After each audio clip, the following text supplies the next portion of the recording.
Zamani kidogo katika jiji lenye kelele nyingi na maisha ya haraka, aliishi msichana mdogo aliyeitwa Amina. Amina alikuwa yatima wa mama, aliyefariki dunia akiwa na umri mdogo sana wa miaka 4 tu. Tangu siku hiyo ya majonzi, maisha ya Amina yalibadilika kabisa. Baba yake hakuwa hata kwenye picha, hakujulikana alipo, na kwa kuwa hakuwa na mtu mwingine wa karibu, Amina alilazimika kuhamia kwa mama yake mdogo, Bi Nasra, ambaye alikuwa ni dada wa mama yake kwa baba mmoja.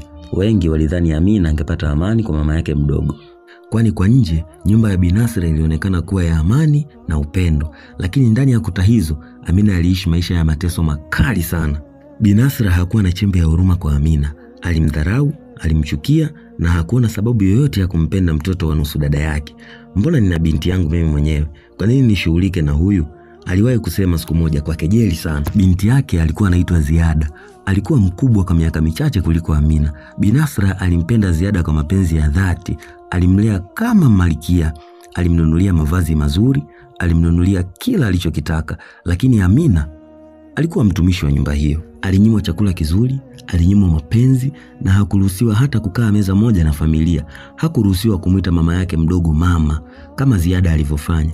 Alikatazwa hata kupumzika. Asubuhi hadi jioni kazi za ndani zilikuwa juu yake: kufua, kupika, kuosha vyombo, na kana kwamba hakuishi bali alikuwa ni mtumwa. Wakati Ziada akienda shule kila asubuhi akiwa na sare safi na begi la ghali, Amina alipokea orodha ndefu ya kazi kutoka kwa Bi Nasra. Hakuwahi kusajiliwa shule. Alionekana kuwa mzigo, sio mtoto. Bi Nasra alikuwa na filimbi maalum. Alikuwa anaitumia kumuita Amina kama mbwa, na kama Amina angechelewa sekunde chache kujibu, adhabu ilikuwa kali sana. Siku moja Amina alipokuwa akikimbia kufuata wito wa Bi Nasra, alianguka kwa kishindo na kuumia. Kwa bahati hakuvunjika mifupa. Badala kupewa huruma, Bi Nasra alikuja na kumwambia, "Unashukuru hujavunjika shingo. Haya, chukua hizi nguo uende ukafue." Kabla hajapumua, Bi Nasra alimkabidhi orodha ndefu ya kazi. Akasema, "Kesho naenda kijijini kwenye msiba. Hapa kuna kazi zote unatakiwa kuzimaliza kabla sijarudi. Usimruhusu apumzike hata kidogo." Alimwambia binti yake Ziada na kumpa nakala ya orodha hiyo.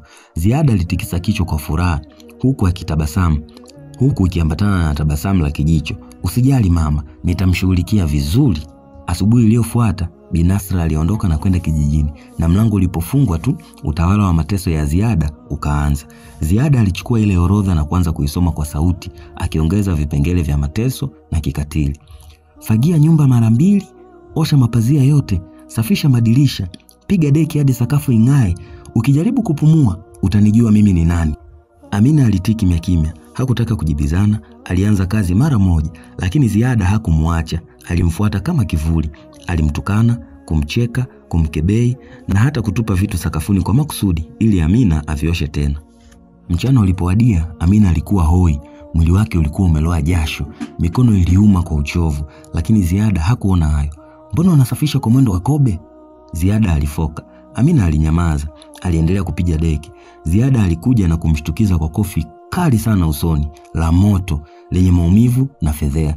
Dunia ilisimama kwa sekunde chache. Ndani ya Amina kitu kilivunjika. Miaka yote ya kuvumilia, kunyanyaswa na kudharauliwa sasa vilifurika kwa ghadhabu. Alimshika Ziada mabegani kwa nguvu, macho yake akiwa yamejaa hasira aliyojizuia kwa muda mrefu. Ziada alishtuka. "Eti unataka kunipiga sasa? Umeota mabawa eh?" Amina alishindwa kujizuia tena. Kwa hasira kali alimwambia, "Bora ungekufa tu." Ziada alicheka kwa kejeli, "Ngoja mama yangu arudi, atakuua kabla hata hujanifikia kwa kidole."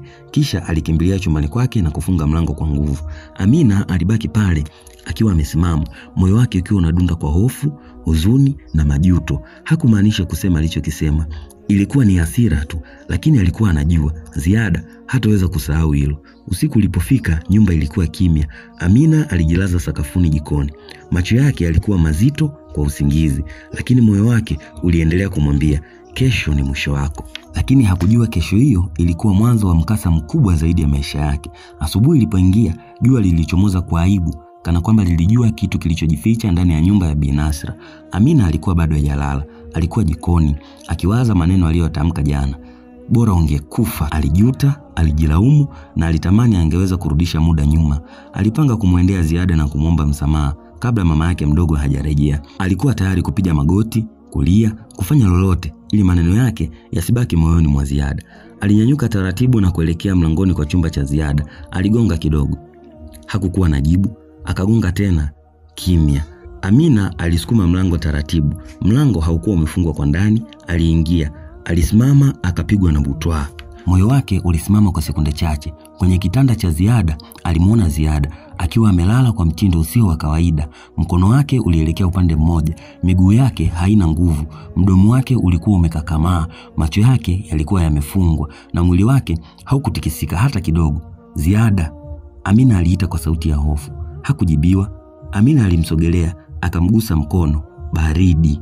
Mwili wa Ziada ulikuwa baridi kama barafu. Hakukuwa na pumzi wala mdundo wa moyo. Ziada alikuwa amekufa. Amina alishtuka, alitetemeka, miguu ilikosa nguvu.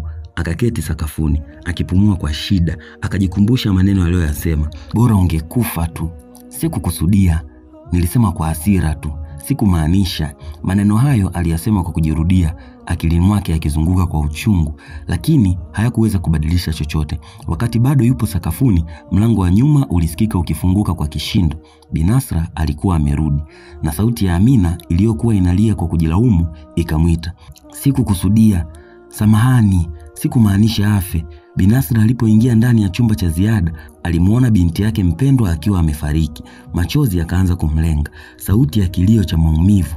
Mwanangu, mwanangu, umemfanya nini mtoto wangu wewe mchawi? Amina alijaribu kujieleza, alijaribu kusema ukweli. Alilia, alipiga magoti, lakini Binasra alikuwa tayari ameshahukumu. Umemuua mwanangu kwa laana zako. Wewe ni mzigo, wewe ni balaa. Ulitamani afe na sasa ameondoka kweli. Subiri polisi waje, utakiona cha mtemakuni. Ndani ya dakika chache majirani walikuwa wamefurika ndani ya nyumba. Walishangaa, wakaanza kunong'ona. Tulisikia jana msichana huyo akimtamkia kifo. Mmoja kati ya wao alitoa ushahidi wa majonzi. Ni mchawi huyu. Kawaida yao kutamka maneno ya mauti. Vidole vilianza kuashiria, midomo ikaanza kupiga mihadhara ya shutuma. Kila mmoja alikuwa na maneno yake ya lawama. Polisi walifika. Amina akapigwa pingu. Alipopelekwa kituo cha polisi, macho yake yalikuwa mekundu kwa kilio. Alikaa mbele ya maafisa wa usalama, akawa kimya, akitetemeka. Walimuuliza, ulimuua kwa sumu, ulimsukuma au ulitumia nini? Sikumgusa hata, Amina alijibu kwa sauti ya chini. Sikumuua, niliyasema kwa hasira, lakini sikuyatenda. Hakuna aliyemsikiliza. Maneno yake yalionekana ni uongo mbele ya ushahidi na sauti za majirani, na kifo kisichoeleweka. Binasra aliamua kumwangamiza kabisa. Alifanya mawasiliano, akaomba kesi ya mauaji ifunguliwe rasmi. Amina alihamishwa rumande akisubiri uchunguzi zaidi. Ghafla maisha yake yaliingia jinamizi. Habari zikaanza kusambaa. Msichana yatima amuua dada yake. Mchawi mdogo afungwa kwa kumuua mtoto wa tajiri aliyemlea. Kwa Amina giza lilianza rasmi. Alijikuta gerezani akiwa miongoni mwa wafungwa wa hali ya juu. Watu waliokataliwa na jamii, wenye sura zilizojaa huzuni, hasira na huzuni nyingine ya muda mrefu. Alikuwa na miaka 17 tu. Hakuwahi hata kupata nafasi ya kuwa mtoto. Hapo ndipo alikutana na mfungwa mmoja tofauti, mwanamke aliyetisha lakini mwenye macho yenye huruma. Mwanamke ambaye hakusema mengi, lakini sauti yake ilitosha kuleta heshima na ukimya. Jina lake aliitwa Shamimu.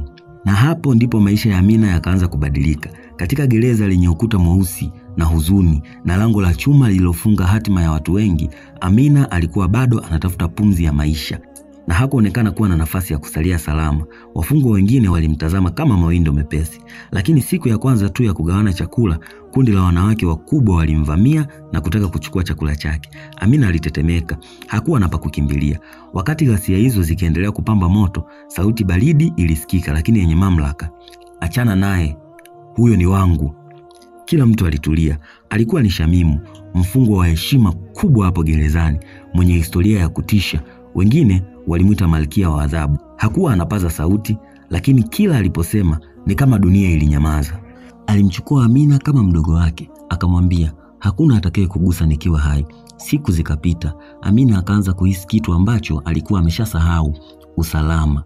Siku moja walipokuwa wameketi karibu na dirisha dogo lenye vyuma, Shamimu alimuuliza Amina hadithi yake. Amina alimuelezea kila kitu, huku machozi yakimdondoka. Shamimu alimtazama kwa muda mrefu, akasema, wametufanyia kile ambacho dunia huwafanyia wasichana kama sisi, kutuhukumu kwa kuwa tuliishi, lakini wewe huja kufa na utainuka tena.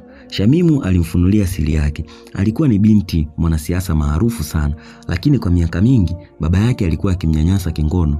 Alipogundua mwanae wa kike naye pia ameanza kufanyiwa hivyo, Shamimu alimlinda binti yake kwa njia ya mwisho. Alimuua baba yake mzazi. Alijisalimisha polisi, akafungwa kifungo cha maisha, lakini hakuwa na majuto. Alihisi amefanya kitu sahihi. Amina alipigwa na mshangao. Hakuwa amewahi kukutana na mtu kama Shamimu, mwenye majeraha makubwa lakini bado mwenye moyo wa kupenda. Kupitia mawakili wake waliobaki nje ya gereza, Shamimu alianza kuchunguza ukweli wa kifo cha Ziada. Alitumia watu wake kufanya upelelezi mtaani. Baada ya wiki moja, kijana mmoja alijitokeza kwa uoga mkubwa. Alisema kuwa alimuona Ziada akirejea nyumbani usiku huo akiwa amelewa vibaya. Alishushwa na kijana mmoja maarufu wa kuuza dawa za kulevya. Kwa msaada wa wakili wa Shamimu, ujumbe wa maandishi au SMS ulikutwa kwenye simu ya Ziada. Alikuwa akimlalamikia kijana yule kuwa dawa alizompa zilikuwa zinamsababishia maumivu. Maiti ya Ziada ikafanywa uchunguzi kwa mara ya pili. Matokeo yalionyesha kuwa alikufa kwa mchanganyiko wa dawa za kulevya na pombe kali. Hakukuwa na alama za kushambuliwa wala alama za Amina kushiriki. Ukweli ulipowekwa mahakamani, kesi ya Amina ikafutwa. Akatangazwa kuwa hana hatia na akaachiliwa mara moja. Lakini si hayo tu. Shamimu alikuwa amemwandikia wosia. Alimwachia Amina urithi wake wote, nyumba, fedha na jambo la thamani zaidi, binti yake aitwaye Binta mwenye umri wa miaka 12. Katika mazungumzo yao ya mwisho, Shamimu alimwambia Amina, "Binta ni kila kitu ambacho sikuwahi kupata nilipokuwa mdogo. Nimemlea kwa upendo. Tafadhali mlee, mpe maisha ambayo mimi na wewe tulinyimwa." Amina alikubali kwa moyo wa shukrani na deni la utu. Alipotoka gerezani, Binta alikuwa anamsubiri nje pamoja na wakili. Walikumbatiana. Kuanzia siku hiyo wakawa dada wa damu. Waliunganishwa na maumivu, lakini wakaijenga kesho mpya. Amina alimsajili Binta shule ya kifahari.